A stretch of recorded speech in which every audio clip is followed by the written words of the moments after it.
બિચારો ખેડૂત, શું વાંક તેનો? દર વર્ષે માટીને જીવન આપે, બીજમાં આશા વાવે, પણ આકાશ જો કારણ વગર વરસે તો શું કરી શકે તે? મહેનત મારી છે પણ પાક ક્યાં છે ભગવાન? કમોસમી વરસાદે સપનાઓને ડૂબાવી દીધા.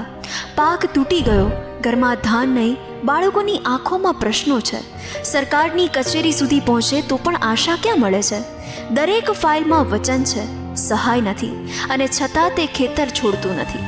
દર વર્ષે ફરી માટી ખોદે છે, પાણીમાં પીડામાં પણ જીવંત રાખે છે સપના.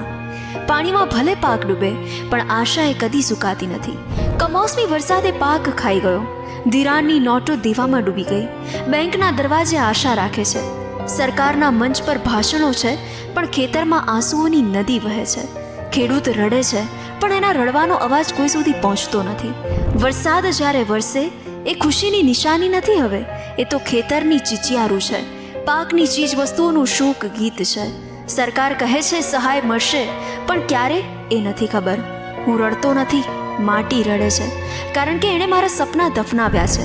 ખેડૂતની વેદના, પીડા અને તૂટેલી આશા સરકાર ખેડૂતો પર રાખે તેવી આશા.